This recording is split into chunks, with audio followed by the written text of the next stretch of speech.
Good evening, everyone. Good evening, and welcome to the Raucous Caucus. My name is Claudia Hansen-Thiem. I am a member of Boulder Progressives, and I want to thank you for joining us for this event tonight. This is our first opportunity to see potential candidates for Boulder City Council on stage together. Boulder Progressives is a grassroots organization that advocates for policies that protect human rights and advance social and environmental justice at the local level. Abundant and affordable housing, climate action, racial equity, and a strong public sphere are the issues that we burn for. Most of us are not natives of this place, but we love its promise, and we are committed to keeping Boulder as welcoming as it was when we first arrived. Boulder Progressives started the Raucous Caucus in 2019 as a way to open up the quiet phase of campaigns for Boulder City Council. No one here can announce their candidacy until early August, but folks in the know are usually lining up their endorsements well in advance. And we wanted to make that process more transparent for Boulder voters, while also giving new voices a way to reach the public without running the gauntlet of established gatekeepers. We also wanted to make local politics more fun. And while we can't gather in person quite yet, at least not in large numbers, we're going to do our very best to keep that spirit alive tonight, because it's with both persistence and joy that we get the work of progressive change done. This year, we're also partnering with United Campus Workers Colorado to produce the Raucous Caucus. And we're really excited to see them both building a progressive base on the CU campus and beyond here in the city. I'm going to ask Kristen Eller, a union organizer who's also running some of our tech in the background for us tonight, to say a few words about UCW's role in the community. And then we'll be turning things over to our very capable MC, local journalist Emma Athena, who will be shepherding our 10 potential candidates and media panelists through the event tonight. So thank you for being here. We hope you're ready to hoot and holler, even if you're home alone, and we hope you enjoy the evening. Hi, my name is Kristen Eller, and I am an organizer and union member with United Campus Workers Colorado. We are a wall-to-wall union that represents workers of University of Colorado systems, including faculty, staff, students, and graduate workers. We represent a large part of the city of Boulder and are one of the co-hosts for this event, and we're excited to have you all here. With that, I'm going to pass it on to our fantastic MC for the night, Emma Athena. Hello, thanks Kristen for the introduction, and welcome everyone to the 2021 Raucous Caucus. Looks like we've got more than 100 of you turned in tonight. Thank you all so much for being here. We do have Spanish interpretation provided tonight by Marina Lagraf, so please do choose the language channel you'd wish to listen in on. There's an interpretation button right at the bottom of your Zoom screen, and you can choose English or Spanish channels. That said, speakers, please speak slowly and clearly tonight. And if anyone in the audience would like to ask a question in Spanish, just let us know, one of the moderators know through the chat. So my name is Emma Athena, and I've been living in and reporting on the Boulder community for the last 4.5 years. We can all agree that the last 1.5 years has tested us, everything from our public health to our democratic process, to our housing supply, and our idea of a shared humanity has been challenged. We're also in the midst of significant city staff turnover, and the upcoming November election, with 5 city council seats opening up, is an opportunity for the community to reconvene and establish its priorities as we all move forward. Tonight, we'll get to know some of our prospective city council candidates, who they are, what they stand for, and how they'll direct the future of this beautiful city. But first, let me introduce some of our guests, and I'll explain how the evening will work. We have 5 rounds of questions for our prospective candidates tonight. In round 1, 2 people will answer each question, and they have a 60-second time limit. We will have a live timer, and after 60 seconds, you'll be muted. Round 2 is a lightning round. which means I'll ask a question and all of the prospective candidates will use one of 3 paddles to express themselves in response. So we've got 3 paddles, as I mentioned. The green paddle will signify that the potential candidate agrees with the question. The red paddle will mean that they disagree. There's a whiteboard paddle for use during the fill in the blank lightning questions and allow for other customized reactions tonight. And finally, we have a prairie dog and a thumbs up paddle that are to help candidates express their opinions on a given topic. After the first lightning round, we will have our media guests ask questions.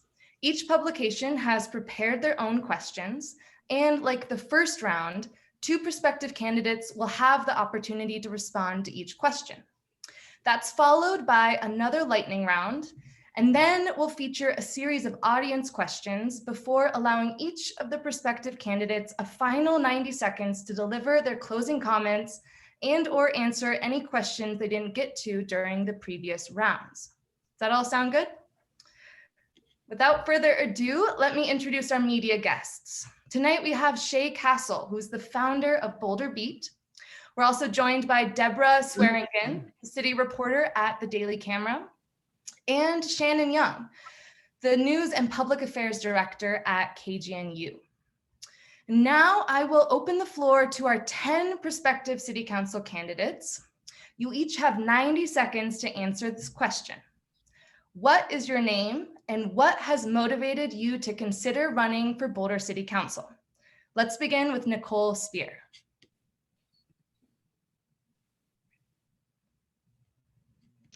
Thanks. Thank you all for taking time to be here this evening. Thank you to the organizers who've been working for months to put this event together. And thank you to the media for covering this event tonight. I'm so grateful for the time you're all investing in our city's future. My name is Dr. Nicole Speer. I've lived in Boulder for 16 years. I'm the mom of a tween and a teen. I'm a scientist and a manager. And I'm here tonight because your commitment to making our community more sustainable, resilient, and inclusive has inspired me to step up. You give your time and energy to overturn unjust housing laws, to eradicate racism, to feed and clothe our unhoused neighbors, to save lives through flood mitigation, to make our workplaces more equitable, to champion social and physical infrastructure, and so much more. You shouldn't have to work yourselves to exhaustion to hold our city accountable to its progressive values, but you do. Every day I lead teams full of courageous, committed people like you as we address problems that seem too big to solve, like dismantling racism and oppression within my research institute, raising hundreds of thousands of dollars for local nonprofits, or keeping 12 people employed and more than a dozen different research studies running during a global pandemic. By creating welcoming, joyful, collaborative spaces, my teams always overcome challenges where others fail. With inclusive, collaborative leaders partnered with creative, visionary people like you, I know we can make bold progress on issues like affordable housing, racism, and homelessness. I look forward to our conversation tonight and to getting to know more of you in the coming months. I'm so grateful to be here with you. Thanks so much, Nicole. Up next, we have Mark Wallach. My name is Mark Wallach, and I'm running this year to continue the work I've been doing in what has probably been the most difficult term of council in living memory, for reasons everyone knows. I believe I've served on council as a reasoned and substantive member, bringing to bear a critical sensibility to the issues before us. I don't do slogans and I don't do ideology. I look only to match the correct solution to the problem based on the data and the evidence. If granted a second term, I would hope to work on the following issues. First, to continue the efforts to develop more affordable housing. I don't believe the answer to this problem is going to be primarily based on zoning solutions or reliance upon the private sector, but rather on utilizing the few large parcels of city-owned land that are suitable for large-scale development of affordable housing, such as the planning reserve or the municipal airport. Second, continuing our financial recovery from COVID and restoring our economic vitality. Third, protecting our public lands and open spaces. Fourth, providing for public safety. I believe people should feel safe in their homes, at their businesses, in our parks, and on our trails. And last, finding new and better ways to provide services to our unhoused community. Thank you for listening. I hope you'll consider my candidacy come November. Thank you. Thanks, Mark. Up next, we have Lauren Folkerts.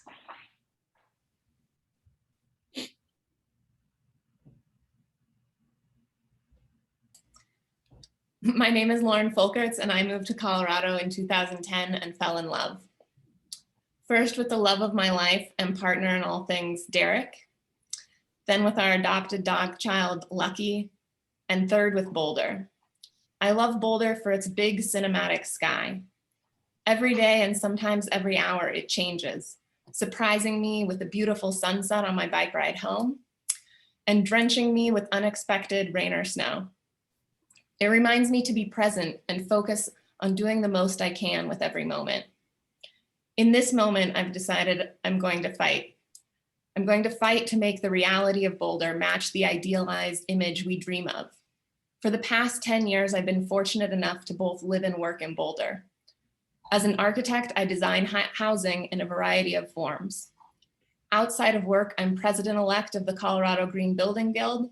For the past 3 years, I've chaired the city's design advisory board, and as chair of the Boulder, and I'm chair of the Boulder Green Home Tour. In an effort to protect the civil rights of all people, I volunteer as a legal observer.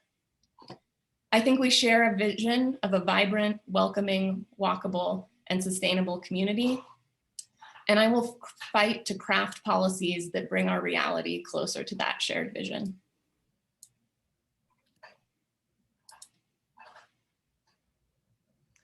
Thanks so much, Lauren. Up next, we have Ed Byrne.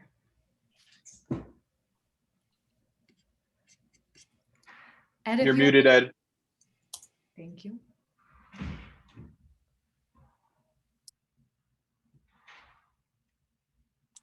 I thought you were controlling the mute button.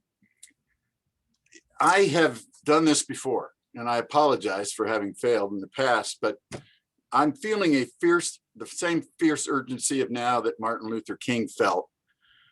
There's an opportunity with COVID to consciously reset Boulder's future. If Boulder, with our resources, wisdom, and courage, can't help lead not only Boulder citizenry, but our county, our state, our region, and the world towards a more sustainable, economically resilient, and socially just future, who will? Boulder has to continue to evolve, and we need to crowdsource our wisdom. Council members should be approachable, and they should have well-established relationships with a diverse mix of community members through extensive and varied types of community service. I was an assistant city attorney. I worked with the ski industry for 6 years. I was co-chair of the North Boulder Subcommunity Steering Committee. I've been on the US 36 Task Force, written for the Editorial Advisory Board for many years. And I want to be in the room where it happens. Since '94, we've been losing our wisdom and our youth. The sorting hat is personal wealth. We need to focus on climate, workforce housing, social and economic justice, the sense of urgency that I mentioned, and recognition that Boulder can't do it alone. We need regional, private sector, and nonprofit help. Thank you very much, and I hope you'll support my candidacy. Bye. Thanks, Ed. Up next, we have Gala Orba. Hello, everyone. Progressives, thank you so much for hosting this caucus. It's the most fun forum that we ever have, and I'm so grateful to be here tonight. My name is Gala Wilhelmina Orba, and I'm a bridge builder. I like to build bridges where people are divided. I'm inspired by our peaceful town and our green values. I am young, working class, and a proud part of the engine of our economy. I'm an actuarial scientist and a keen assessor of risk. I taught high school math in Boulder for 4 years, and then I transitioned to teaching yoga, and I manage a short-term rental as well. Last summer, I worked very hard for the Our Mayor, Our Choice campaign. We collected 5,000 signatures during a pandemic, and I was the canvas coordinator in charge of about 6 people. I then transitioned into the newsletter editor for the movement. The measure passed by a sweeping 78%, And in 2023, we will be electing our first directly elected mayor. I truly believe in good governance and the foresight of forward-thinking good governance issues. I'd like to bring us a train from Denver, and I hope you will consider me this fall. Thank you. Thanks so much, Gala. Up next is Dan Williams. I'm Dan Williams. I'm so pleased to be here tonight. I moved here from Washington, D.C. almost 15 years ago with my wife and children in search of a more balanced working life after working in Washington, D.C. on public policy and later as a lawyer. 15 years later, my two sons are off at college and I'm practicing law at a local firm. At work, I've represented both individuals and businesses in more lawsuits than I can count, including representing Bedrooms Are for People. In my spare time, I've worked extensively with the ACLU of Colorado. I've been on the board of Growing Gardens, and I'm currently on the Better Boulder board. So why am I considering a run for city council? If I'm voted onto council, my guiding principle will be that Boulder is for all of us. We've got to stop excluding the desires, needs, and passions of young people, the half of our city who are renters, people of color, and people, including young families who aren't here yet because we've priced them out. I'm considering a run so that we can stop patting ourselves on the back for being liberal while holding on to old, regressive, exclusionary practices, so that we instead make Boulder a true leader in living its progressive values. Hard work, yes. To do this, we'll need to broaden our focus to the needs of all of us, not just the privileged few who have controlled our politics in our town for so long. I'm happy to be here tonight to discuss these issues. Thanks, Dan. Up next is RJ Boyle. Hello, thank you for the time today. My name is Rebecca Boyle. I go by RJ. I consider myself somewhat of a new kid in town. I am an environmental planner and an attorney living in South Boulder. I've been living here for 5 years, and I have fallen in love with the city trail running in the foothills. I am a renter, and I'm a lower income young professional, and I want to consider a run for city council because I want to give a voice to the young people, the renters, the people like me who are looking for Boulder to honor its promises around justice, equity, diversity, sustainability, and progressiveness through good policy making, especially when it comes to housing.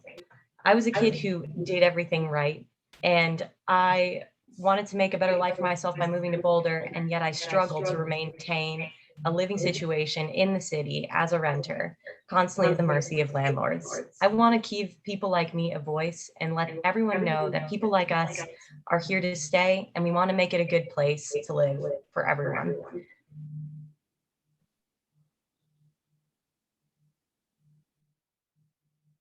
You're muted, Emma. Thank you very much. Thanks, RJ. Passing the baton to David Takahashi. Hi, thank you all, especially the public. I am David Takahashi. My last name translates as tall tree, laid on its side, a long bridge. I am a bridge builder. I am a retired software engineer and change agent. I led turning dysfunctional systems into success, often as enjoyable as pulled teeth. We own a broke down system circus. We need to reconnect city governance, city council, boards and commissions, and city staff to the public. Public priorities must inform city work plans. Newer and bedrooms could have been in plan and certainly not obstructed. Folsom Street calming, increased diverse participation. I offer a declaration of interdependence, prioritize greenhouse gas reductions, affordable, walkable workforce housing, pervasive rapid transit, rebalancing job housing ratio, reviving localized economy via affordable business, interconnecting regionalism, measuring well-being, leveling wealth, and future generational equity. Or we could continue encouraging our 60,000 daily commuters. I take commitment seriously. When building healthy community, first build and maintain trusting relationships. I have and will speak my truth. Thank you so much. Thanks, David. Matt Benjamin, you're up next.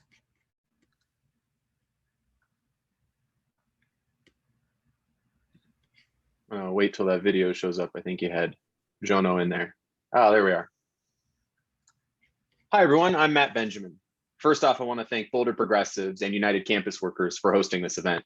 And a particular shout out to the many students that helped put this on and are engaged to better our community.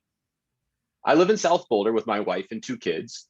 I've lived in Boulder for over 20 years, starting with my time here studying astronomy and astrophysics at CU.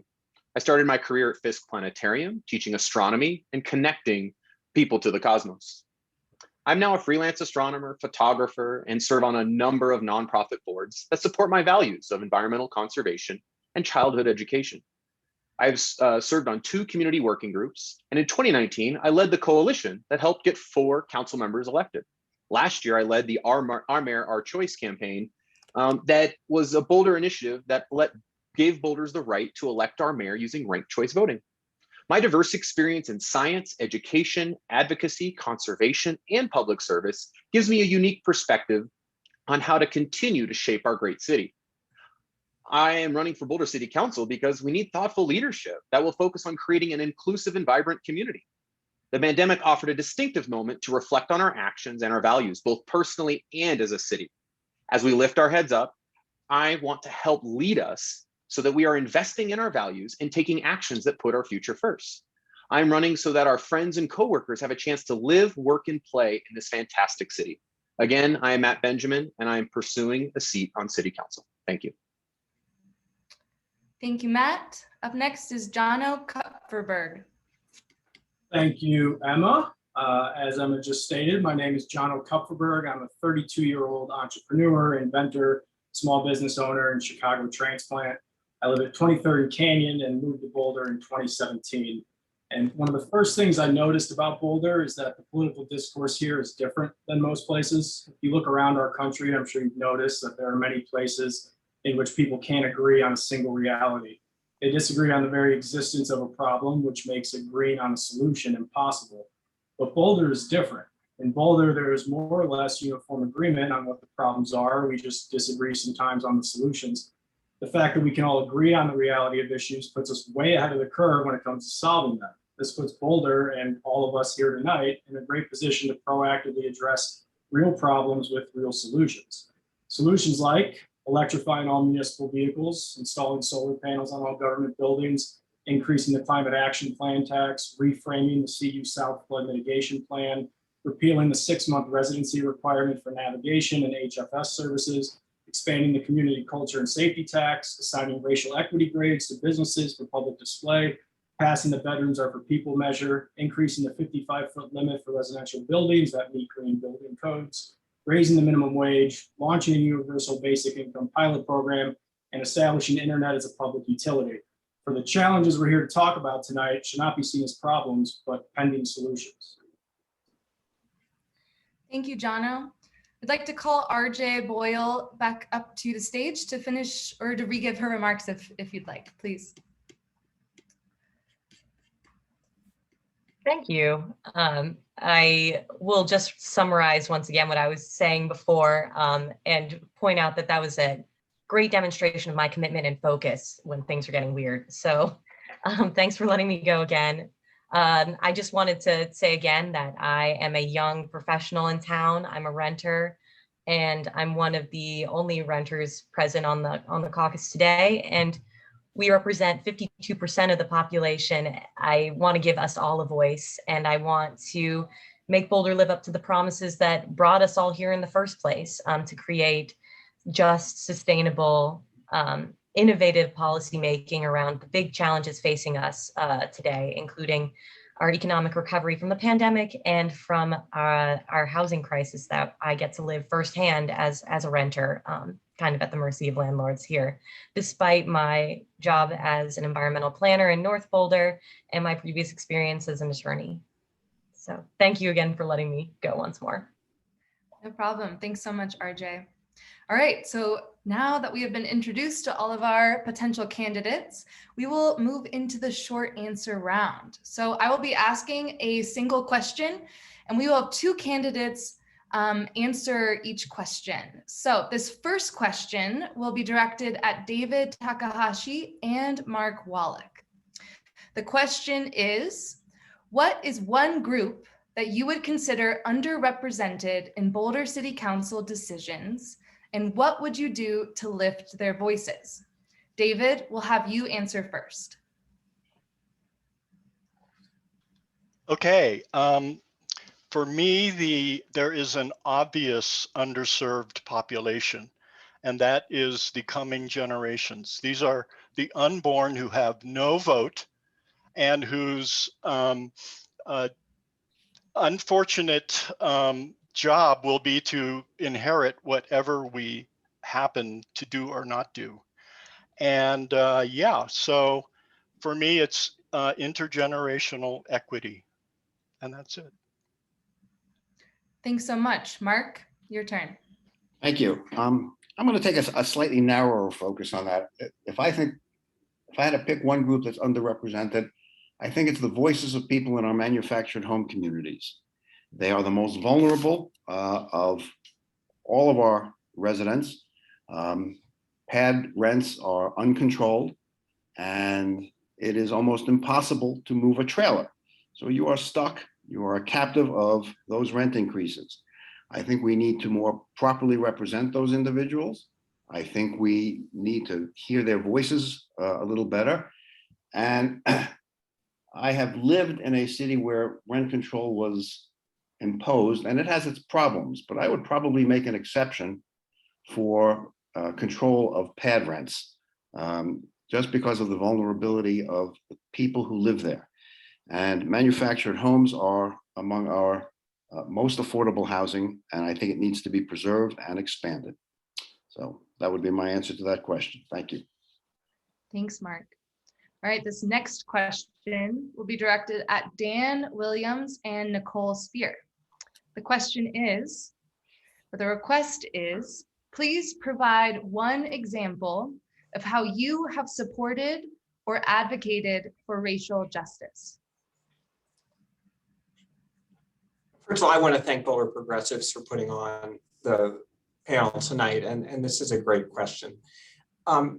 One of the things that I did after George Floyd's killing last year was to organize my law firm to step up and be part of the movement for racial justice. And that had multiple components. You know, we did the easy thing first, which was issue a public statement.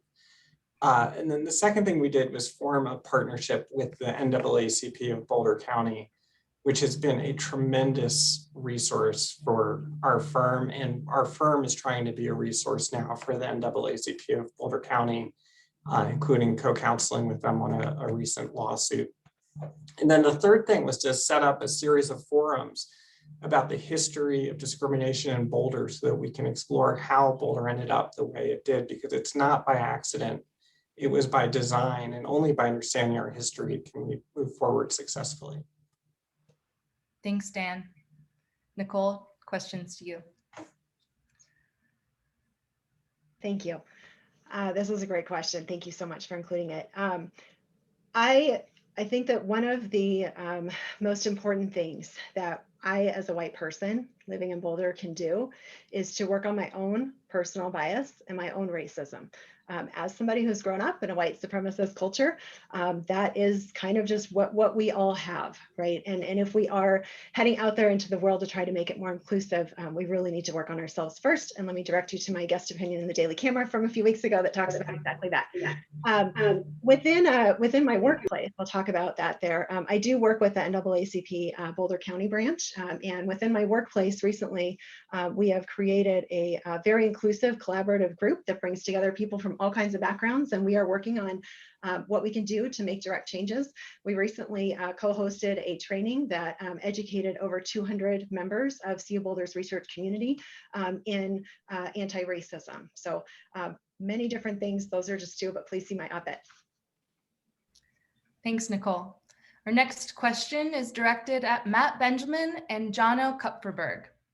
The question is, as a council member, what would you do to advocate for equitable access to open space?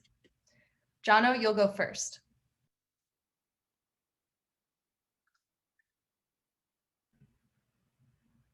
Thank you, Emma. Equitable access to open space really comes down to transportation, accessibility to the open space. As far as transportation goes here in Boulder, one of the things that I really would like to see happen is a more full commitment to really establishing us as a biking city. And I like to look at cities and examples that have done this well already, and Amsterdam comes to mind. I was fortunate enough to go to Amsterdam at one point, I think it was 2006. And there they have really invested in living streets, creating more ubiquitous access to the bikes. They found you can create all the bike lanes you want, but really it comes down to reducing the friction that comes with trying to own a bike, increasing fee for car parking, things like that. If we can really get this city focused on being a bike forward city, we can increase access to open space. Thanks so much. Matt, you're up. Well, thank you for talking about open space, because it's just certainly a long and established and great legacy of our community that was established a long time ago to build open space and focus on that preservation. We have a $40 million deferred maintenance backlog in our open space. And this becomes a challenge because being able to adapt and modify our open space to meet the needs of today and tomorrow becomes difficult as we try to work through that backlog. One of the things that Jono said was, talking about increasing parking fees, I would have to disagree with that, because that's not necessarily economically equitable with regards to creating much easier access for folks. I think we need to find ways to create greater and more ubiquitous access to our open space in order to have more people have that opportunity. When parking lots fill or we have charging parking near Chautauqua, that raises the barrier of entry. And I'm not sure that that's the way we need to go. We are very close to actually having to do a reservation system, given that we have annual usage up at near national park levels. So we have to be very conscious of this going forward. And I think it's important that we preserve this legacy of ours. Thank you. Next question goes to RJ Boyle and Gala Orba. Question is, do you see a benefit to reallocating any portion of the police budget to other city services? Why or why not? RJ, you'll go first. Thank you. And I think that this is a really important question because this has become such a sticky topic over the past year. And I wholeheartedly agree that reallocation of funding for the police is necessary at this time. When we look at Boulder's budget, we can see that FTE for the police is up there, if not over the utilities portion of our budget. And when you look down at the allocations of other funding, including housing and human services, the culture of our community, the culture section of our budget, you can just see that we aren't prioritizing ways to make livable solutions a part of our policy. We just continue to throw money at problems, including $3 million sent to the police to move unhoused individuals around the city. And it just feels like there's some waste that we can cut down on to reallocate funding towards more sustainable, equitable solutions in our city, as opposed to giving the police more money. Thanks, RJ. Gala, your turn. I would absolutely reallocate some of the funding to the police. I would like to see more funding put into building homes for the homeless. The best way to solve homelessness is to give people a home for free for a certain amount of time. And I also would like to see more money given to RTD so that we can improve our bus lines and improve the streets also for our bikers. I'd like to see concrete barricades in our bike lanes so that our bikers feel safe on the roads. And so those are things all take money, and I would definitely redo the budget so that everybody felt safe and we don't just push homeless people down the road, because that doesn't solve any problems for them. Thank you so much. Our last short answer question will be for Lauren Folkerts and Ed Byrne. The question is, forming a library district in Boulder would free up $10 to $13 million in annual operating dollars, in addition to $14 to $17 million in one-time capital expenses from the city's oversubscribed general fund. How would you propose to spend these dollars? Lauren, we'll have you go first. Thank you, Emma. I think that's a really great question. So many things.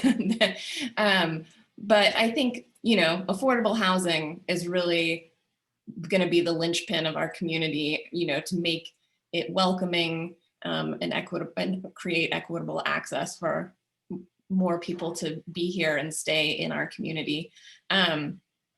So that would be my highest priority.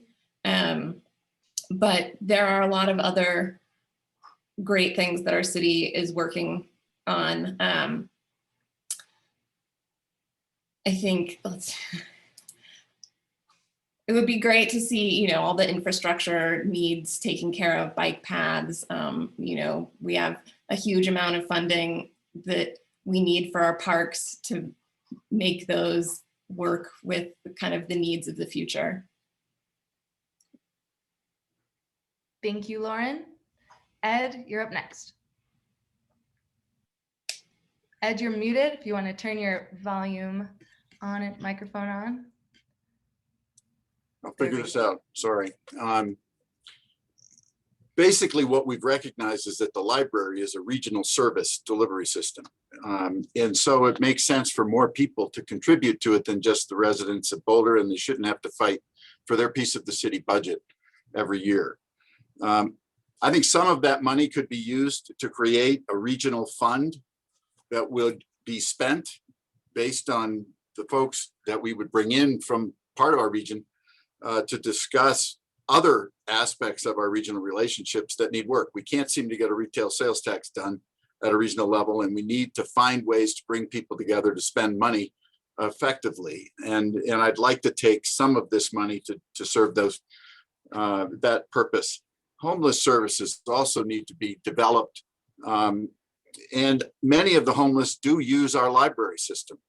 And some of this money is being freed up that we can use to enhance the safety and services available to the homeless in other circumstances.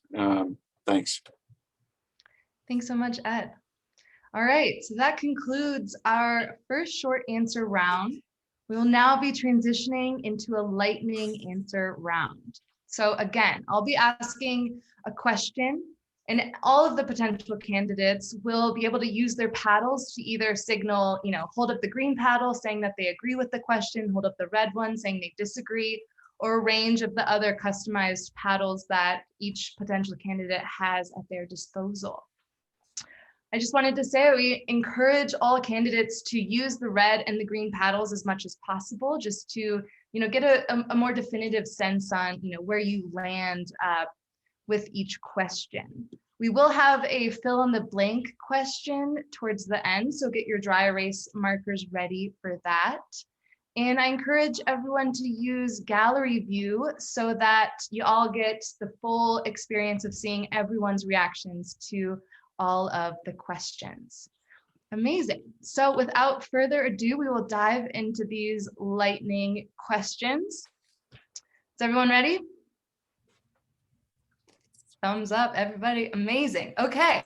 Number one, do you rent your home?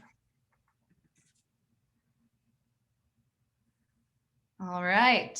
Do you have any current or former association with CU, such as being a student, alumni, or employee? All right. Do you support allowing tiny homes in neighborhoods in Boulder?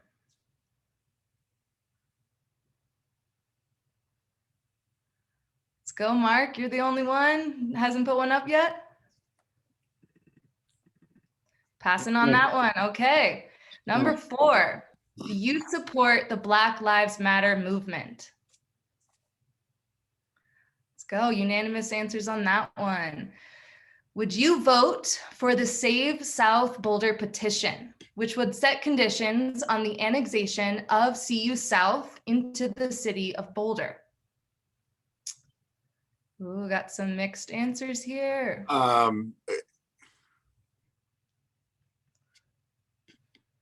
You want to put one up, Ed? I'm wanting to understand the question. It's the annexation is happening or may happen. Yeah, I want it to happen. We'll move on to the next lightning round question. And if you'd like to circle back to that topic at the very end, you'll have an opportunity to talk a bit more about that. All right, number 6.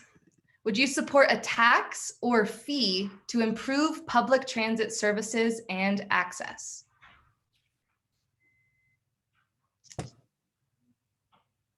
All right, all green there. Do you support the Boulder Public Library becoming a library district? Let's go, Mark, Jono. Hesitant, okay. Do you support expanding ADU access to all residents in Boulder?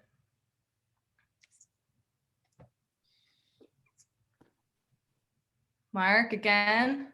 Maybe. Okay. Heck, maybe. Do you support collective bargaining by workers such as teachers, custodial staff, and researchers?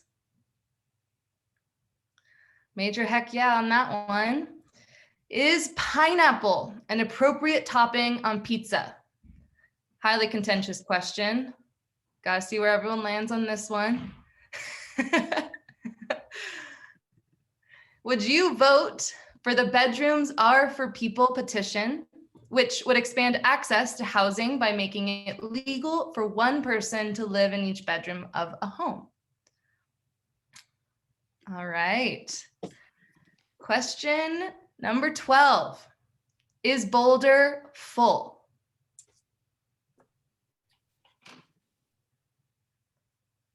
All right, all reds there. Should Boulder set a minimum wage for the city that is higher than the state's current $12 an hour? Okay. Do you support reallocating police funds to other city services? Let's go, a singleton red. Next question. Do you support, just ask that question. Actually, the next one starts the same way. Do you support paying city council members a living wage? All right. Would you vote for the Fur Free Boulder petition, which would ban the sale and production of fur products in the city of Boulder? Prairie dog makes an appearance. Good use of the prairie dog.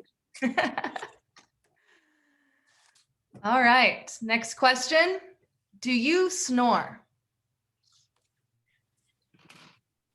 All right, you got to be honest here. Don't ask my wife. She may disagree. Not during council meetings. All right, here's a fill in the blank question. What Boulder thing did you miss most during the pandemic? Need to get some Jeopardy music in here.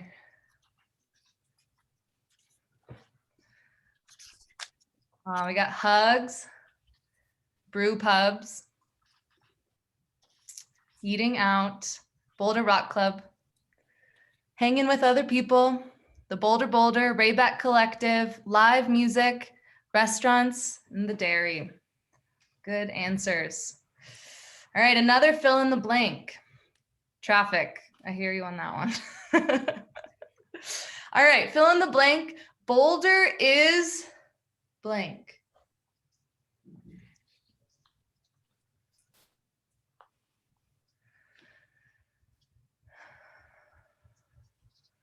Beautiful. Beautiful. Beautiful. Inspiring, reinventing, awesome, not finished, beautiful exclamation point, going to be better. And sunshine. Positioned for success. Let's go. All right, last question in this lightning round, another fill in the blank. What is your superpower?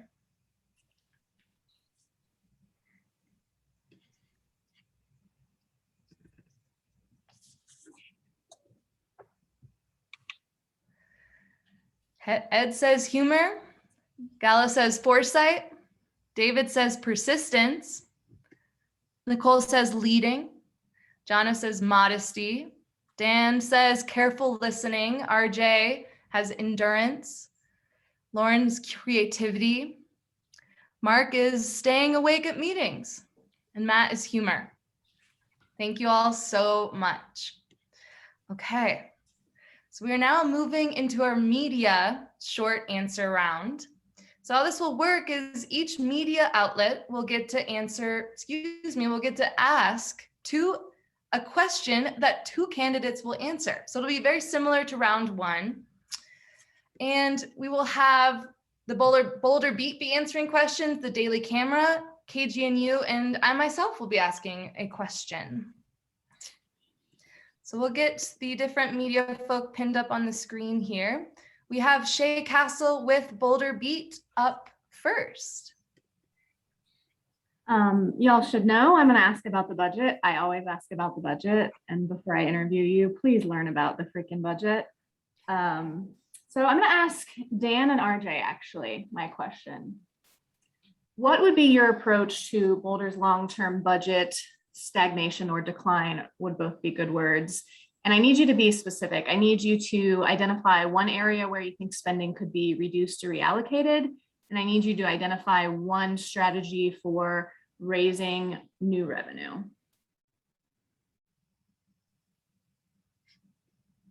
You want me to go first or RJ? You can go first since you spoke up first. Okay. I think in terms of right sizing Boulder's budget, I think we spend too much money on policing. What we're finding with our police is that what we've heard from our police chief over the last few months is that they spend an inordinate amount of time policing homeless people, trying to move camps out of the city, and that it's a complete failure. They just move them from place to place. So it's inhumane and ineffective. And then we actually heard last night at council that they spend a huge amount of time on noise complaints with no success at all. So when you're doing something over and over and not getting any results, that seems like an obvious place to reduce spending. I'm not sure that the city needs to increase revenue. I think there are other places where a hard look at the budget, which I think the council has not typically done, would be in order. I think the budgets pass quite quickly in Boulder without a lot of discussion, and we really need to do much more line by line review.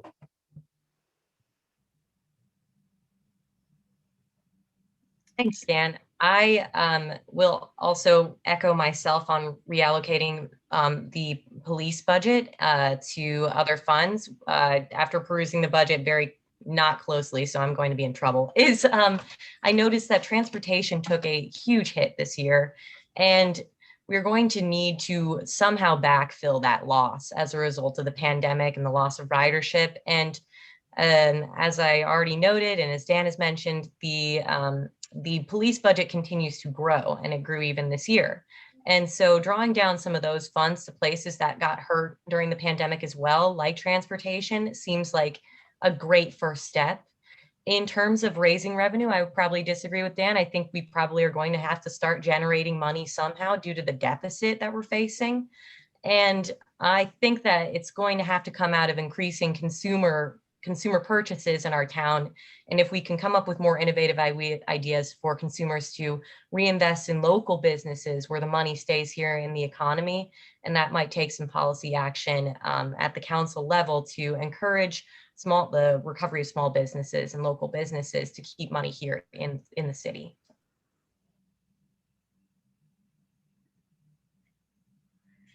Thank you so much.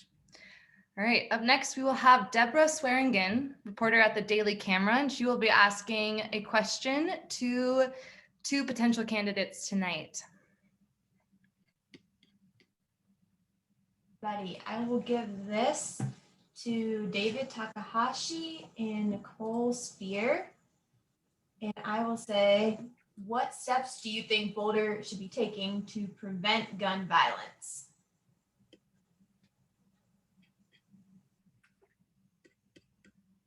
David, you can go first if you want. Okay, what I believe that guns are okay. It's bullets that are the problem. So I would make bullets extremely expensive and a luxury item, and therefore cut down on the kind of just wasteful use of that resource. So I would, I'm not big on, I'm big on incentives. I'm not so big on sticks, but in this case, I will make an exception. Thank you.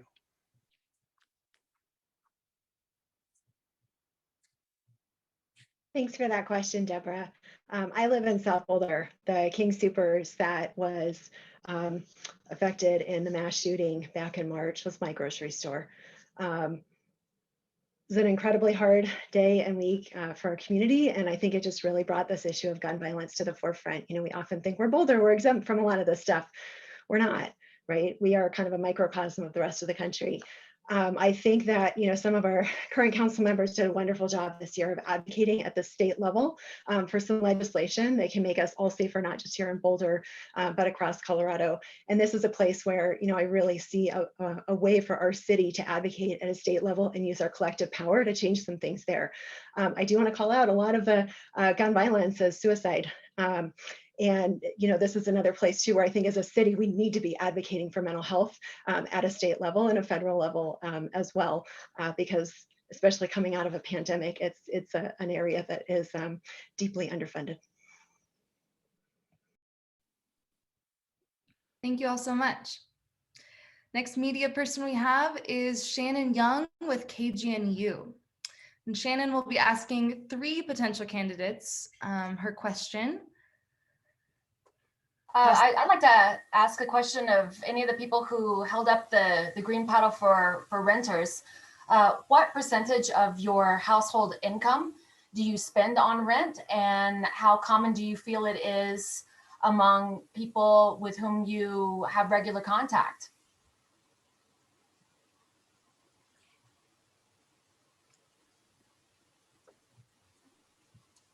I think I was the only one who held up a paddle as a renter. And I would say that my monthly household income, a quarter of it goes to rent. I also live in a very small home with a lot of people to split rent to keep it at a sustainable place. And I think that it's an extremely common experience for people like me. All of my friends are renters, or the majority of my friends are renters, and we are sharing spaces to keep costs down. And our landlord recently sold our current rental. He announced that he was selling in May. He sold it within 5 days of putting it on the market. And now I am on the hunt for a new place to live. And I have until July 31st to figure that out. And every single place that we've looked at since May has been immediately gone. And multiple people that I know are also experiencing the same phenomenon of being sold out from underneath their rentals and looking for a place to live. And it feels bad. There are a lot of desperate friends looking for new places to live in the city now as a result of this boom in the market that creates an externality on us. I can at least participate to the point that, you know, for the first 6 years we lived in Boulder, I was renting. It was about 30% of my wife and I, our combined income. I worked with the cooperative housing group in finally getting council to begin to recognize that we need to eliminate the definition of family that is tied to blood relation. It's an anachronism. It should have been, if it was tried in the course, I think it would lose. People who live together, the city doesn't belong in their bedrooms, determining how many people are behind closed doors or sharing a bed. That's why the bedrooms are for people. Ballot issue is so important. Boulder's most underutilized asset is probably its empty bedrooms, which exist throughout the city of Boulder. And we need to do everything we can to increase the amount of affordable housing available within our existing structures, because that creates the least disruption and is likely to be the most affordable. Thanks, Ed. I too am a renter. I rent in the city of Boulder, and I do own a home in the county. I could not afford to buy inside the city. It is so expensive here. 30% of my income goes to my rent, and a lot of my friends spend upwards of 50% on rent. Rent in our town is exorbitant, and I rented in my prior residence, my rent increased by 65% over the course of 6 years. So I'm in public service. I'm a teacher. I was making $28K a year as a teacher. And I had to get pretty creative in order to live the lifestyle I wanted to live in Boulder. So I do 3 things for a living because I can't afford to do just one. And I hope to live in my own home one day. So let's increase the amount of money we pay public service people, please. And if I could jump in, Shannon, appreciate the question. I too am a renter. I spend about a quarter of my monthly income on my rent, but I do cut costs in other places to make that happen. And as a small business owner during COVID, I definitely took a hit. And if it wasn't for a very understanding and patient landlord, I would have been in real trouble there. And my story is not unique. RJ's is not unique. Gala's is not unique.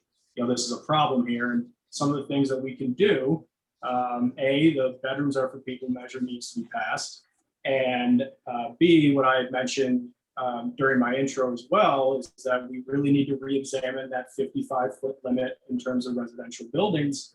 Because while we may not be able to build left to right, and we're naturally constricted in that regard, we have artificially constrained supply by limiting how tall we build our residential homes. And I think that's worth examining because we have infinite space vertically.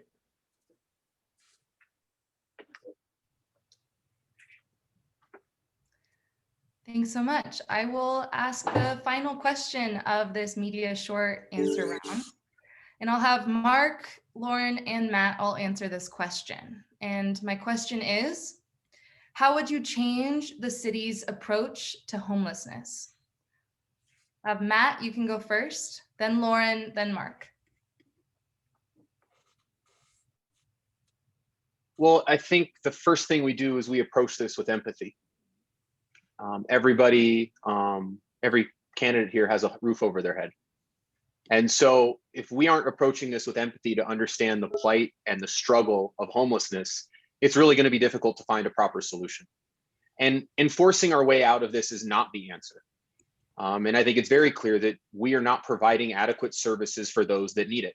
Our coordinated entry system works for those it works for, but there's a lot that doesn't work for. And if we're going to truly have a housing first policy, we need to lessen or get rid of the barriers of entry that are required to access that. 6-month minimum, sobriety, no pets. We should be allowing people to just access housing, and then immediately after that, we can start to give them services. I follow the data. I spent my time as a scientist, and the data and the study after study says the only way to fix homelessness is housing, and then you can get them into services. So for me, that is an investment in community. That's an investment in those that are less fortunate, and that's where we need to go. Thanks so much, Matt. Lauren, you're up. Thank you, Emma. Yes, I completely agree with a lot of what Matt said. There's only one true way to address homelessness, and that's with homes. The instability of not having a home causes and exacerbates mental health issues, drug addiction, and makes keeping and getting a job nearly impossible. At the 2020 point in time count, it suggested that there were only 118 unsheltered individuals living in Boulder County. We might not be able to address homelessness nationally, but we can make big strides to address it here. These solutions need to be based on the needs of those who are currently unhoused, and they also have to address the hurdles that keep people from accessing services. As a city, we spend money either through enforcement and jails or providing services. One of those options is both more affordable in the long term and more humane. Thank you. Thank you, Lauren. Mark, you're up. Okay, I want to start by taking issue with something that's been said. The sense of that we are not spending adequate funds on homelessness. You know, we spend 4 times per capita what Longmont and Fort Collins spend on homeless programs. We spend 5 times what Colorado Springs does.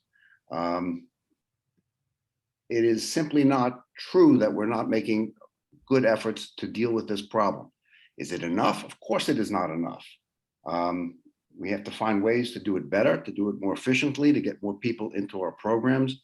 But it's simply not true that we are callously disregarding the plight of the homeless. We have more than 20 programs that have been stood up in this city to address this issue. So there are things we ought to do. We need a more regional approach to it. We need to lobby our state and federal government to give us the money that we need to address methadone addiction and mental illness. And then we need to get a little more creative with how we deal with it here. But it is simply not the case that we are ignoring the problem. We are spending enormous amounts of time and money to deal with this problem. Thanks, Mark. All right, that concludes our short answer media round. And we will be transitioning into the media's lightning round. So if y'all want to switch to your gallery view again, we'll be bringing all of the potential candidates up on the big screen here. And I will be asking the questions first, and then we'll go through each media outlet, and we will each be asking 3 lightning questions to you all. So let's get your paddles ready. And without further ado, here are my questions. Number 1, fill in the blank. What is your go-to news source?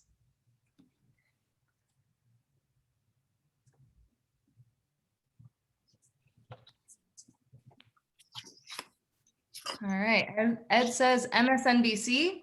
Nicole says Boulder Beat. Jono says The Guardian. David says the Colorado Sun. Lauren reads the Boulder Beat. Dan reads Boulder Beat / Axios. RJ reads Twitter. Shay, exclamation point. And Mark says restaurants, the dairy. Oh, Boulder Beat and Daily Camera. Boulder Beat and Daily Camera. And Gala says Daily Camera. And what does that say? Community members directly. Is that right? Council members directly. I call them and talk to them. They're my friends and I get it from the source. Got it. How come you never call me? Next question. I will call you, Mark. Right. Another fill in the blank for you all. If you could choose between these 3 eateries, would you choose the Mountain Sun, Southern Sun, or Under the Sun?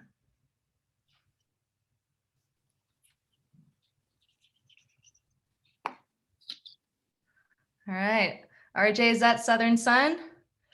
Mark's at Mountain Sun. Jono's at Mountain Sun. Nicole's at Under the Sun. David, you'll find him at all 3. Matt's Southern and Under. Ed is at Mountain Sun. Why choose? Great question. Get on your bike and hop around to all of them. Mountain Sun for Dan. Under the Sun for Gala. Did I get everyone? Is that it?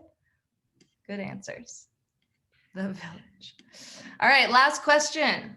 Could probably use your green and red paddles for this one potentially. Can you keep houseplants alive?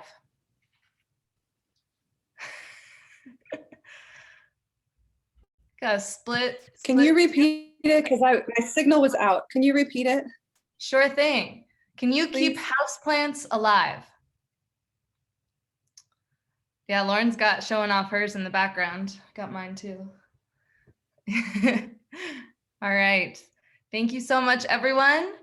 We'll pass the mic off to, let's see, off to Shannon Young with KGNU, and she'll be asking 3 more lightning round questions. Okay, would you support raising the building height limits in Boulder?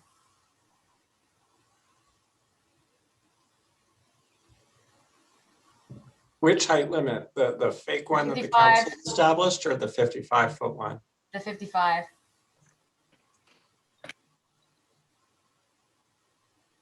All right.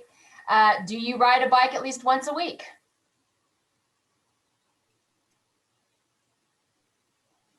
And fill in the blank. The best Mexican food within Boulder city limits can be found where?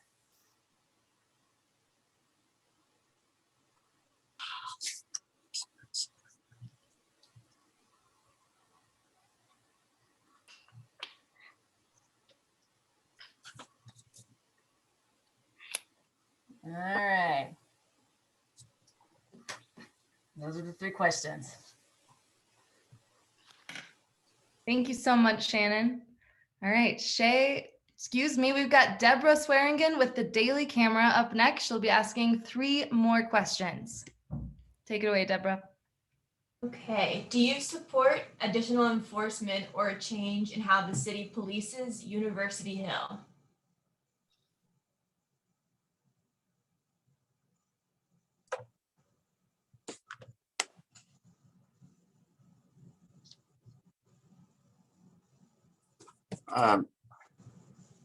That if it's change or increase, little of both.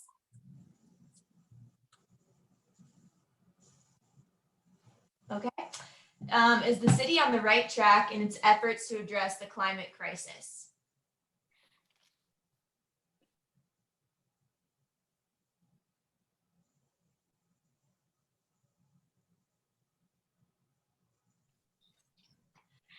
Ready? And do you believe in aliens?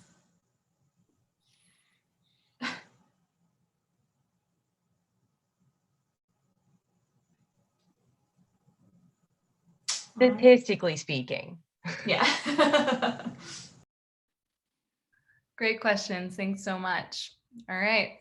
Up last for this media lightning round, we have Shay Castle with Boulder Beat. Okay, I think all of you are going to answer this the way I think you are, but have you attended a Boulder City Council meeting?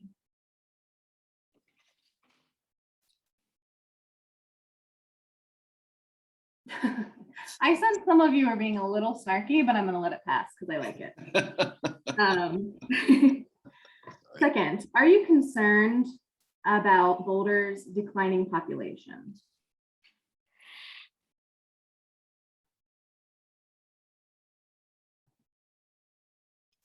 Okay. Head tax, yay or nay? And if you don't know what a head tax is, I might take off points, but I can also explain it if you need me to.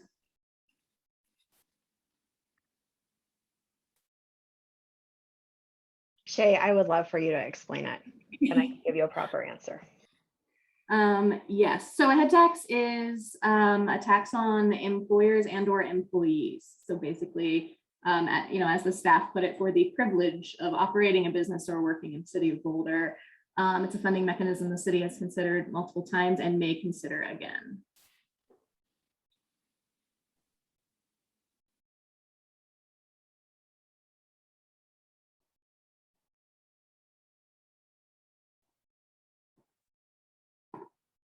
Okay, thank you. All right. Thanks so much, Shay. All right, is everyone drinking their water, staying hydrated tonight? We're all good? Okay, we will move into some audience questions, and this will be very similar to the first round where I will ask a question, 2 candidates will answer, and the answers must take place within 60 seconds. So, Question number 1 will be directed at David Takahashi and Lauren Folkerts.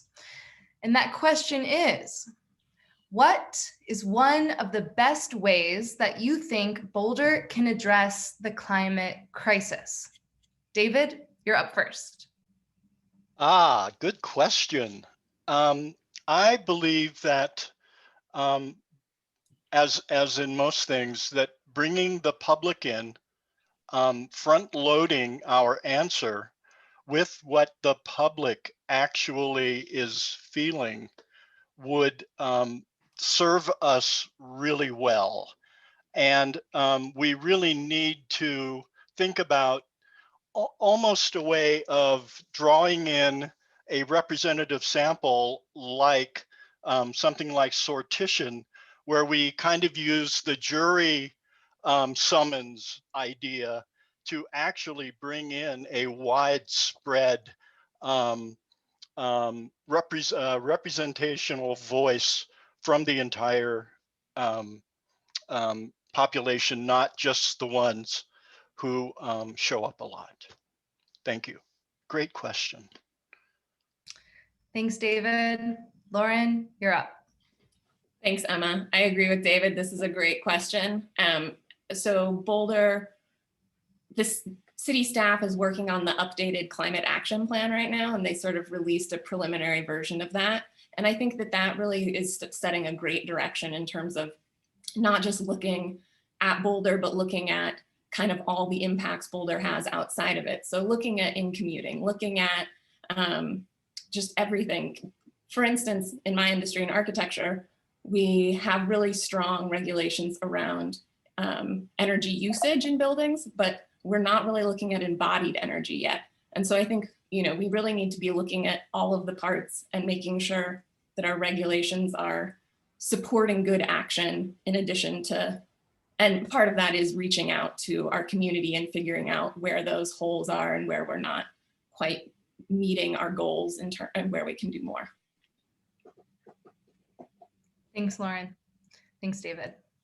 All right, our next question is for Jono Kupferberg and Dan Williams. And here's the question.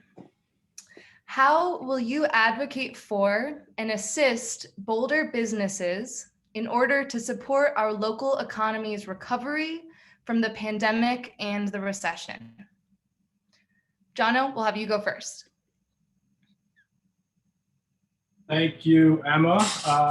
This question is near and dear to my heart as a small business owner. I don't have a physical retail space here in Boulder, but nonetheless, we did take a hit. So one of the things that I'd like to see across the board as far as just stabilizing the economy is a universal basic income pilot program, at least to start. And there's a lot to unpack there, which I can't do in the remaining 35 seconds, but that would be a tool that would help stabilize the economy, not only currently, but for future generations to come.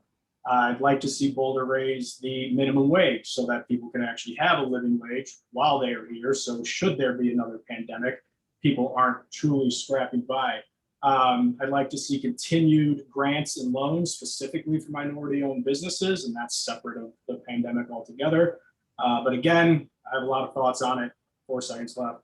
Please contact me for more info. Thanks. Thanks so much. Dan, you're up. So the pandemic changed the way we live our lives, and that's been incredibly hard on a host of small businesses in Boulder.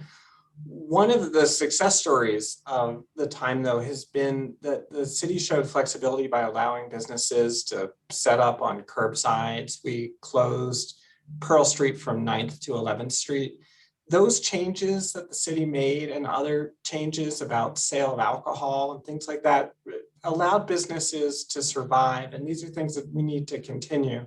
The Pearl Street Mall was built decades ago. It's now been expanded to 9th Street, and it's just a wonderful, fabulous place for people to be. It's a happy place, and it's a place that's supporting more businesses and making that work. I think there are other rules and regulations that we could look at relaxing to help our small businesses operate. And we really need to talk to small business people and find out which ones those are. But rules and regulations around building and renovations could be relaxed to allow businesses to grow in important ways. Thanks, Dan. Our next question is directed at Gala Orba and RJ Boyle. The question is, do you support workers organizing and forming unions? Why or why not? I absolutely do support workers creating unions. I myself am a grassroots activist. My public service started in my young 20s, my early 20s in food activism and organic food grassroots movements in Chicago. And I found that when workers unite and band together, they can create change. There's powers in numbers. And unfortunately, our country has a history of not treating workers very well all the time. And so I am in full support of unions, organizing, and strikes, and getting what you need. As a municipal worker myself, I've thought about it. I mean, teachers make so little money, they're so undervalued. So these people, they are the engine of our economy. They move us forward. We can't live without them, and they deserve to be paid well, and they deserve to be housed. They deserve a good quality of life. Thanks so much, Gala. RJ, you're up. Thank you. It's a great question. Mostly ditto to Gala, but to expand on this further, actually, my grandfather was a union leader when he worked for GE before I was alive. And so I think that there's extreme value in allowing workers to unionize and bargain with their employers. And it's always been a part of a good economic health is to have workers that are independent and can advocate for themselves. And I think as we see ourselves moving out of the pandemic, we have these companies that are desperate to have employees come back to work. And there's this shortage of employees. And it's because workers know their worth these days. They know what's at stake. They know their values. And in order for individuals to feel represented and to have agency in their workforce where they get all their benefits, it is critical for employees to have the ability to leverage with their employers and ask for what they need, particularly because of what we see has been so unfair in the past year. So thank you. Thank you. For this next question, I'll call up Ed Byrne and Nicole Speer. Your question is, Boulder prides itself on its multimodal transit network, but when it comes to cycling, we appear to be falling behind peer cities. What would you do to address this? And I'm first, I guess. My name came up first. Yes, Ed, you're up first. Keep doing what I've been doing. I've been working with various groups over the years to try to improve the cycling access that we have in our community. Boulder's a great city for riding around in, except on certain streets. Our bike network is the equal of any in the world. And the game gets played at intersections. People have to be particularly careful there. And we have to be particularly intelligent in the things that we do to support cycling. The underpasses that we've built have been very helpful. COVID had a weird impact on our transportation, and it has gutted RTD. And I don't know when our bus system is going to come back. But the real solution is to live in a smaller footprint, to be able to work, shop, and play closer to where we sleep. That's going to require reconfiguring our sprawling neighborhoods as they currently exist, put village centers in places so that you can walk to most of your daily activities. Thanks, Ed. All right, Nicole. I'm going to echo Ed just on the importance of housing and thinking about this concept of being able to live close to where we close to where we work and play as being, an essential part of the transportation system. The other thing that I would really like to see us do when it comes to transportation is to really rethink how we do it. So right now, a lot of our transportation is still around cars. We're very car centric, right? Our everything that we have in our city, first, the first consideration is kind of the car and what's their experience. So I would really like us to kind of think more broadly, like let's start prioritizing bikes. I bike to work. I have to go down 30th, which is currently under construction, and it's kind of terrifying, frankly. So, you know, just thinking about what are some ways that we can help people move around our city a little more easily with bus, with bike, with walking, without having to be so reliant on cars. I think that'll also help us achieve some of our climate goals a little faster. Thanks, Nicole. All right, this next question is for Mark Wallach and Matt Benjamin. How would you describe the connection between racial justice and housing access and affordability? Who's first? Let's have Mark go first. I think they're integrally related. Housing affordability is access, and it's the kind of thing that we're trying to do in Boulder on a larger and larger scale. Boulder Housing Partners is now the largest single residential landlord in the city. They are creative, they're aggressive, and they are producing affordable units at a great pace. And I don't think you can have a fully representative city unless you have some degree of access for people of all economic levels. You know, I was recently on the MLS, and there were more homes for sale in excess of $3 million than there were at $700,000 or less. That's an obscene situation, and it can't continue, and we need to address it. Well, thank you for the question. This is, I think, critically important. That is one of those things that needs to be addressed with urgency. You know, what the pandemic really taught us was that it disproportionately impacted people of color and people of lower economic position. And it actually put many of them on the brink. And so the question is not just how do we welcome more, but how do we preserve and maintain the populations of those that are already in our community when we have an event like COVID that pushes them to the brink. And so part of where housing plays a role is also in our zoning. I mean, 80% of the housing in Boulder is zoned single family. And so our zoning as a whole is in many ways preventing and an obstacle to much of our desired racial equity. And so in many ways, we have to act with our values. We have to invest in our values. And so the platitudes of racial equity need to then be matched with things like that. And so I think it's really important that we make sure that that's vital with our housing. Affordable housing program is key, but let's not forget that we're not really doing our job on middle income housing. And that's how we build that wonderful economic ladder so people can start families here and grow old in our community is through that economic ladder. Thanks so much to you both. Our next question, we'll have 5 potential candidates answer. We'll have Matt, Gala, Dan, RJ, and Mark all answer this question. So, according to the Trends report, we are not welcoming to immigrants in our community. How would you help get Boulder on a better path? Let's have Matt go first. Sweet, I get to double up. You know, I think, well, for one, there's 2 ways to do this. You can sort of start at the bottom and work up and do some smaller scale stuff, or you can kind of think of it as a top-down solution. One of the things that I've really been advocating for is actually completely changing the way we elect people in our community. It started with allowing us to elect our mayor using ranked choice voting. The next logical step is to actually do ranked choice voting for all of city council.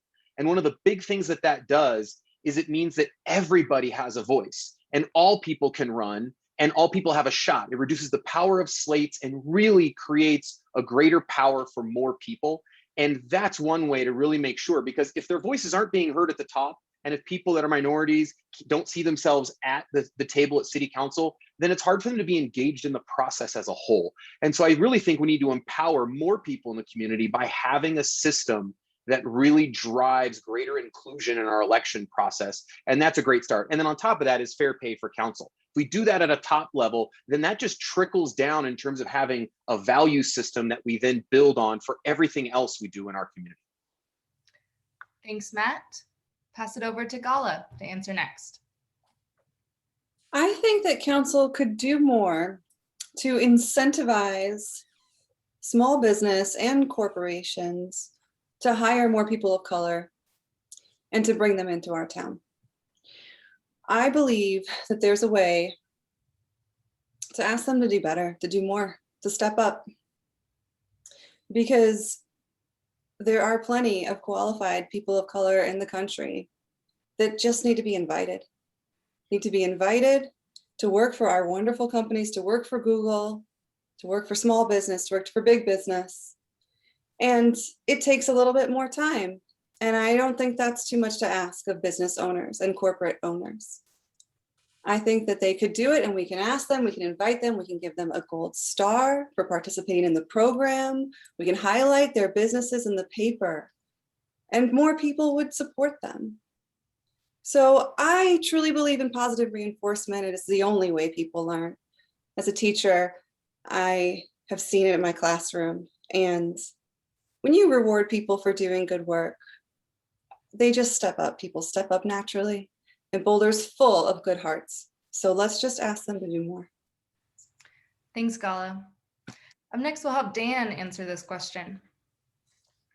So it's a great question, and I think it deserves a historical perspective. So in the 1910s, 1920s, Boulder very intentionally discouraged industry from growing in Boulder to keep out Mexican workers or workers of Mexican descent. So, I mean, our anti-immigration roots run deep here.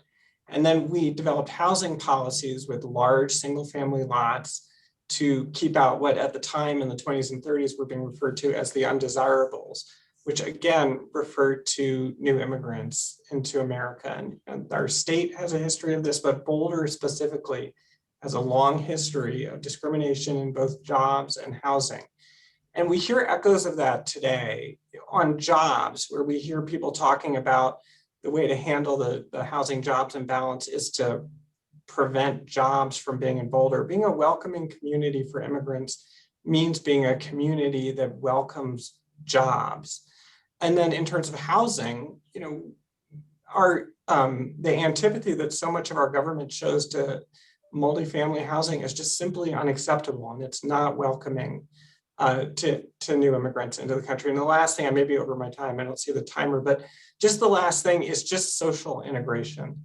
You know, we as a city allow ourselves to call ourselves liberal and progressive, but we don't prioritize socializing with people of different backgrounds. And, you know, I'll stop there because I'm certain I'm over time, but that would make a huge difference. Thanks, Dan, so much. Yep, we got a little timer hitch, but should be queued up again soon. Appreciate you keeping your comments brief. RJ, you are up next. Thank you. Yes, I also see this as a really tough question to answer in a neat, nice 1 minute long response because of this top down, bottom up conflict that Gala identified. How can our neighbors be better to each other, especially as Boulder promises a welcoming community? That's a big, tough thing to unpack. And so in terms of a top-down approach where we can actually intervene with policy, I think that, as Dan has noted, there is a history of the housing and job linkages that have prevented people from being in our community. And so much of what we've discussed about small businesses can be extended also to diversity of business as well, and diversity business owners, and encouraging people to actually feel empowered and have a stake in our community, and encouraging better, more inclusive housing policies, as everyone in this group has mentioned over and over tonight. These are all big pieces of a big sticky problem that involves a neighbor not knowing a neighbor, and even hearing from friends in town who have been subject to discrimination. It's just the things that we can do are the things that we were talking about historically with our jobs and our housing policies. And I hope that reaches us in a good, compassionate way, the way Boulder promises that it can be, for all the people who want to come here and receive its benefits. Thanks, RJ. All right, Mark, you have the mic. Okay. Gala is right about the behavior of some of our largest corporations. We can't invite people to come work for Google, but Google can. And to the extent that they are not fulfilling their obligations to create a diverse workforce, that's something that we need to be pressing them on. With respect to the government of Boulder itself, we have developed an equity instrument that is applied to almost every decision that's being made, to every program that's being initiated, to every hiring that is done. Hasn't solved our problems, but it's certainly contributing to over time, a more diverse workforce that's going to include more people of color that are underrepresented. There are services that we need to be able to offer underrepresented communities, expansion of services, better interpretive skills, all of those things are important. And yes, a living wage for council members. I might not need it, but it would facilitate people of color, people of lower economic status to actually make a career out of doing this and to serve the community when they can't now because they can't afford to do it. $11,000 for a 30-hour-a-week job just doesn't cut it for people from those communities. Thanks, Mark. Thanks so much, all of you, for answering that question. We'll have the other 5 potential candidates answer this next question. So I'll call up Ed, Lauren, Jono, Nicole, and David. Your question is, considering the city's recent racial equity plan, do you believe the city is doing enough to ensure diversity, equity, and inclusion? I'll have Ed first answer this question. No, there is no community in the country that's doing enough, and Boulder is going to try. I think our religious communities are doing a pretty good job, and we should be doing more as a civic entity to support the kind of the English as second language and Indigenous peoples programs they get attention and then they're off the radar screen again. I'm glad that they've renamed Settlers Park, which I can see from my window here, as the People's Park. That was an appropriate step in the right direction. But our society and this community have turned a blind eye to these challenges for so long that we shouldn't ever feel complacency. Certainly not in the near term, because the world has beaten a path to our door, and we now see that we are not blameless and that we have a responsibility. Thanks, Ed. Lauren, you're up next. Thanks, Emma. This is a great question. I think the racial equity plan is a great starting point, or not even a starting point. It's a good step, but no, it is certainly not doing enough. I think our city doing things like Ed mentioned, some of the renaming and some of the actions the city is taking are great, but we really need to look at housing, jobs, and incorporation in the political discussion. We're not really welcoming unless we're welcoming people to live here, to work here, and to participate fully in our community. And I think that there's a lot more that we can do to bring people in. I don't have enough time to go into all the details in a little bit of time. So particularly on the political side, I think that we should be making outreach more accessible for participation for everyone.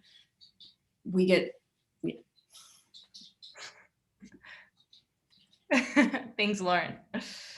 Jono, you are up next answering this question. Thank you, Emma. Very glad I got this question. I've actually been perusing through it here my spare time, and it is a good start, actually. There are some real action items in here as far as training for city employees. far more action items than in the climate action plan, for instance. Some areas that we could expand on, building off of the racial equity plan as it is. I'd like to see the training sessions that are outlined in it actually mandatory to all city employees. Right now, there's some certain caveats as far as if you're a supervisor or not, you receive some but not all training. So I'd like to see them for everybody. I'd like to see city loans and grants again for minority-owned businesses. I mentioned that earlier.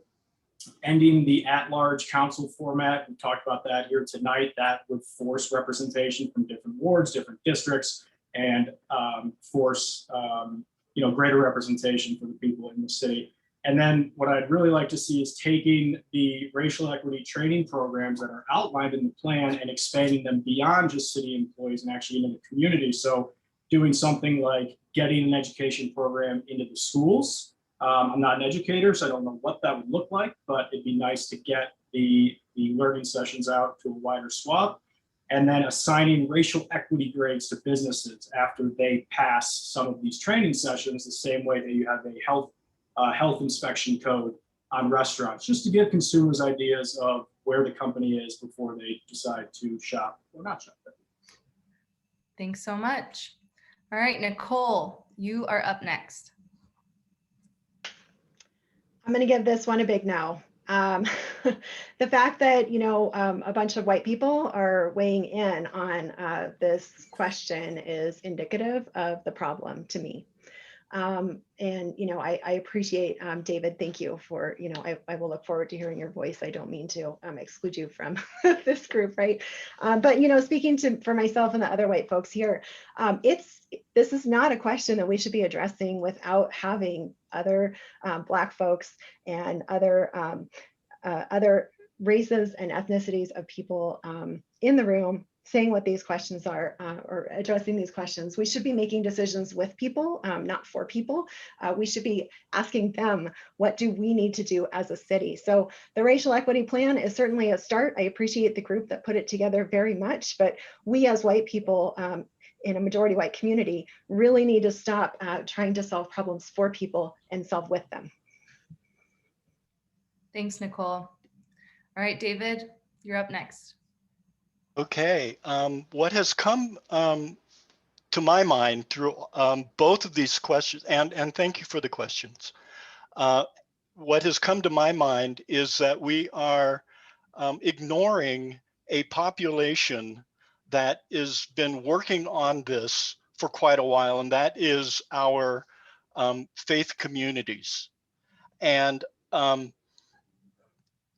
80% of the world is a member of some faith community, and the faith community's fundamental principles are about that do unto others as you will have them do unto you. And we are losing a huge ability to mobilize our population by not bringing in our faith leaders. And sorry, that's it. Thank you, David.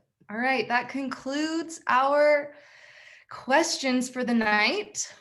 Next, we will move into an open answer session for all of the potential candidates tonight. You will each have 90 seconds to deliver some closing comments, or you can see this as an opportunity to speak to a question that you might not have been able to answer in the previous rounds. So we'll be going in the reverse order that we did our intros in. So Jono Kupferberg, you are up first. Thank you, Emma. I do not have a formal closing statement prepared, much like I did the opening. I tried to front load the opening statement with the ideas that I had in mind here, hopefully to just give everybody a sense of sort of how I'm approaching these things. I had mentioned earlier the superpower is modesty, but in the interest of self-promotion, I will say that I think that what I also bring to the table is pragmatism. I'm really result-oriented as far as trying to come up with creative problem solving strategies. And I hope that I articulated that well with some of my answers tonight. I did not get to answer all the questions that I would have liked to, but I am interested in furthering that conversation with not only everyone here tonight, but everyone in the Boulder community as well. I'm going to use the remainder of my time here to thank you, Emma, as well as all of the other organizers that put this together. This is a great opportunity for all of us to come in here and share some ideas. I'd also like to acknowledge the exceptional work that Mark and the fellow current council members have done over the last 15 or so months. Mark, you all were handed a truly impossible situation, and I just want to say thank you on behalf of myself as far as seeing us and the community through it. And just to reiterate the way I started the night, we are in a great position to really do more and build off of the intelligence and the well intentions that this community has and really solve some problems. Thanks so much, Jono. Appreciate you being here tonight. Up next is Matt Benjamin. Thank you, everyone. A big thank you to the Boulder Progressives and United Campus Workers. It was a pleasure to share this virtual stage with some wonderful community leaders. I want to acknowledge the privileges and special opportunities that I have benefited from as a white male, and to acknowledge the disproportionate role that white men have played in our local politics. Over the course of the last year, the city and the country have reckoned with racial and social justice, and I've undergone my own level of introspection and education. And it's an ongoing process which I approach with clear eyes and open ears. I am convinced that if we are able to address racial justice and social equity, we can't just limit it to conversations. We have to act with intention and urgency. My commitment to everyone here, whether you vote for me or not, is to ensure that our work includes the voices of the people who are most often marginalized and purposely excluded, and to promote long overdue policy changes that will benefit everyone, not just the white and wealthy. As a member of City Council, I will focus on increasing affordable and middle income housing, taking a compassionate, empathetic, and data-driven approach to serve our own house, supporting our local businesses to drive our economic recovery, and to help recalibrate our climate action to be more equitable and systems-based, while making sure to expeditiously move forward with flood mitigation, and to make local government of, for, and by the people by adopting ranked choice voting for our council elections. This is how we invest to make Boulder and invest in our values to make Boulder a more inclusive and vibrant community. My name is Matt Benjamin, and I will be running for Boulder City Council. You can connect with me on Facebook at Matt Benjamin Future First or on Twitter at MB for Boulder. Thank you guys and have a wonderful night.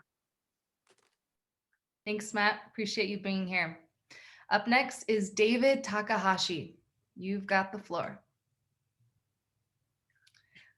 You're gonna hit unmute on your screen. Sorry. Yeah, so much is unraveling right now. We have all levels are breaking, and it is actually an opportunity. For instance, COVID is an opportunity to really decide what we want to bring forward, what we want to leave behind, and what the gaps are. And I believe that the smartest people in this room are the public. They actually hold the key to a work plan that includes what is really important and some sort of idea of the priority. So I would really bring the public back and reconnect government to the people, for the people. And that's it for me. Thanks so much, David. Glad you're here tonight. Up next is RJ Boyle. You have the mic. Thank you so much. I, like many who have already gone, want to thank the United Campus Workers and Boulder Progressives for pulling this together tonight. And I want to thank all the people who I've shared the floor with today. I wish this were a conversation. It's hard to engage with each other like this, but to hear everyone speak, there's a lot of really smart, passionate, intelligent, creative people in this room and to hear from each other and speak about these issues that we're all concerned with in ways that align with our values and our personal experiences. It's been a real gift, and I just feel extremely grateful to be considered among the people here speaking. Many thanks, much humility. The thing I want to close with in terms of my message and why I decided to participate as someone who's young, new in town, lower income, single woman, is that I've always been of a mind of volunteer spirit and service to my community and to my neighbors and compassion for all. And so I want to keep giving myself to this community that I've loved, and I want to continue to contribute to the ideas that we all bring to the table for justice, sustainability, equity, and innovation into the future. And I feel super grateful for the opportunity to be here and speak. So thank you. Thanks, RJ. Appreciate that. Dan Williams, you are up next. Our city is at a crucial juncture. Boulder's an amazing place, largely because of the hard work of generations that came before us. They built our university, our bikeways, they preserved our open space and created the Pearl Street Mall. But I'm concerned that over the last decade or so, we seem to have tried to freeze the city in the past. And that's made our city more exclusive and less hospitable to younger generations. It's time for a change, one that promotes social justice, reduces our over-reliance on police, and treats the unhoused humanely. One that acknowledges that we can't turn a blind eye to the carbon effects of pushing people and jobs outside the city. One that sees housing density both as part of our climate strategy and as a tool to give us a more vibrant community. And I want us to be a city that respects Boulder's creative culture and its free-spirited people by looking for ways to loosen restrictions, allowing new people to join us in the city and allowing people here to have more fun, doing things like using our parks and open space. We have slowly, brick by brick, built a wall of limitations on all sorts of personal activity and development projects that have stifled self-expression. While each brick was put in place with good intentions, we should revisit whether we want the wall that we've built. With new innovative thinking that includes all of us, we can build a truly inspired and inspiring community together. Thanks, Dan. Up next is Gala Orba.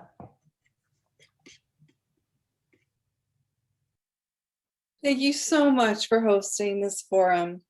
My name is Gala, like the apple, and I love to serve.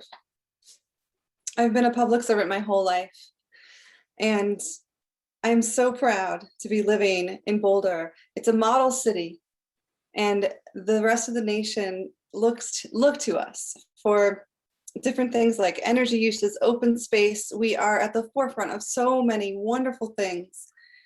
Let's keep the bar high and let's show them what else we got in socioeconomic inclusion, in racial equity, and in climate change and greening our town. One question I didn't get to answer was about the climate crisis. I believe Boulder can do more to ban plastic bags.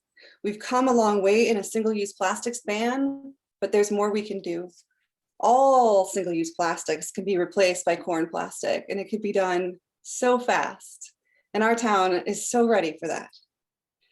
And so I'm Gala, I'm action-oriented. I love to hold people accountable, and I'm a great team player.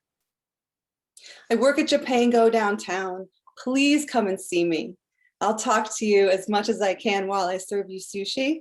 And if you want to come to an aerial yoga class, I'd love to have you there as well. I'm approachable. I want to hear from you. And thanks for coming tonight and hearing us all out. Thanks, Gala. Thanks for being here tonight. Up next is Ed Byrne. You've got the floor. Thank you, everyone, the Boulder Progressives and the UCW, members of the media and the public. City Council should be a policy-making board of directors, not a management team. immersed in day-to-day operations. Its highest priorities, climate. We're doing okay, but we have to go all in. Boulder needs to lead the way and may be the place that saves the planet. We need to give ourselves a chance. South Boulder Creek, I oppose the ballot initiative and support annexation and rapid deployment of the flood remediation needed. That's a climate issue. We're going to see more storms like that. Workforce housing, we need to find a way. Village centers could recenter our neighborhoods. We could have 3 or 4 downtown Boulders in the centers of the sub-communities that exist already today. We can densify along transit corridors. We need to reach out to both neighborhoods at the local level and in the region and develop solutions at the proper level. Social justice, being homeless is not a crime. We need to deploy our resources in new ways to serve them and to protect our community. We should be fostering more hope and less fear. I think we can identify the people that have good ideas. It's one of the jobs of council. Lift them up, find others who are similar, get them to work together. And no whining, we can do it. Let's get her done. Thanks so much, Ed. All right, up next is Lauren Folkerts.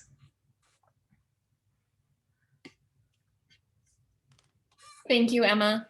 And thank you everyone who took time out of your evening to join us tonight. We are writing the future of this city. Let's make it something we can be proud of. Our city has made wonderful decisions in the past, like the open space greenbelt, the bike trails. These things improve and enrich the lives of our residents. But we also live on stolen land and maintain policies born from fear and hate. Like many other amazing potential candidates, I want to make sure that we are spending the precious resources of money, time, and energy to make people's lives better and to be good stewards of this city. I'm interested in using all the tools we have available to make housing and commercial space affordable so that we can keep and foster a diverse community. As an architect, I help my clients make their ideas and dreams into reality. I can balance big thinking and creative problem solving to make these ideas work. We are on the verge of real progress, and we can and must do better to make a city that's future is bright, embracing all that has made Boulder special and creating a place that is inclusive and welcoming for everyone. Thank you, everybody, and I hope if anything came up, you'll reach out. I'd love to talk to anyone more about any of this. Thanks so much, Lauren. Up next, we have Mark Wallach. Thank you. I want to thank our host. This has been a terrific event, and I'm glad I participated. I'm going to do this a little differently because I've been on council for 1.5 years. I think I have a record, and I think people know me a little bit. If you appreciate how I've conducted myself and the positions I've taken, I hope you'll vote for me.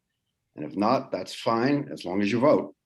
I'm going to be very presumptuous and offer a little piece of advice to our other candidates tonight. I've heard some interesting specifics. I've heard a lot of generalities, and I hope you'll recognize that the job of being on city council is to deal with specifics, and usually of a smaller nature than some of what we're talking about tonight. It's a difficult job, and I think you need to focus a little bit on that. I hope over the next few months, we can have a substantive conversation with all of us together. We're not going to agree on everything. We don't have to agree on everything, but I hope it'll be a respectful conversation. The level of public discourse in our country, and to some extent even in Boulder, has gotten dangerously low, and I hope we can elevate it through the conversation we're going to have in this coming election. I'm looking forward to your ideas, specific ideas, and I will give you some of mine as we go along. And I hope this will be something that elevates the community of Boulder, not divides it. Thank you. Thanks, Mark. Thanks for being here. Closing us out tonight is Nicole Speer. I'm the daughter of an immigrant and a veteran, and my parents are pretty different people, but they shared 3 values that shaped me. that hard work is the key to progress, that you help where you can, and that you treat people and places with dignity and love. These lessons have been amplified by my faith, which teaches that every one of us is worthy of unconditional love and that we can amplify this love by working for justice with compassion. My values direct my approach to leadership, which is to create a vision of what we're trying to achieve and then empower people to use their expertise and knowledge to create measurable change. When I solve problems, I do so by focusing not only on what we can do to make things better right now, but what work we can start today that will make things better for people many years into the future. Our city leaders did this decades ago when they envisioned our incredible open space system. And we can use the same approach to solve issues like affordable housing, racism, and homelessness. We need inclusive visionary leaders now more than ever, when our city and so many others are facing these intractable problems in the context of a climate crisis that makes it harder than ever to create the communities we want to see for ourselves and our children. The problems our city is facing are big, but they're not impossible when we have a community filled with people like you who are planting seeds of transformation and justice everywhere you go.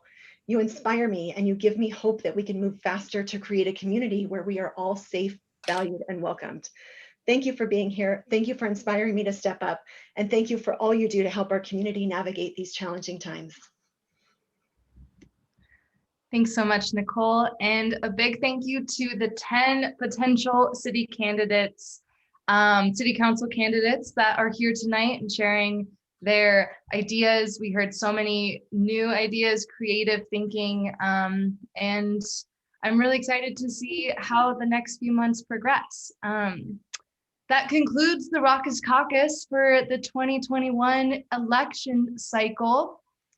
Big applause, big thanks to all of our fabulous audience members. Thank you all for tuning in tonight. If you weren't here at the very beginning, my name is Emma. I'm an independent journalist here in Boulder and wanted to give a big shout out to the two organizations that put this event on tonight. We've got the United Campus Workers of Colorado and the Boulder Progressives. They worked tirelessly behind the scenes to organize and orchestrate this entire event, come up with so many of these wonderful questions. Thank you to the public for those who submitted questions. We are all better because you are all asking such great questions of all of us. We have all of the candidates' contact information placed in the chat. You can see all of their emails and some of their Twitter handles. So we'll also be sending out a follow-up email with all of the candidates' contact info for any of you that tuned in tonight. And last but not least, a giant thank you to our fabulous interpreter tonight, Marina. Thank you so much for being here tonight and providing some Spanish language interpretation for our community members. Without further ado, that about wraps it up. Feel free to stick around for a little bit if you'd like to ask any questions. My contact info is in the chat as well. And I hope you all have a wonderful night and best of luck to any and all of you that do end up declaring your candidacy in the coming weeks. Thank you all.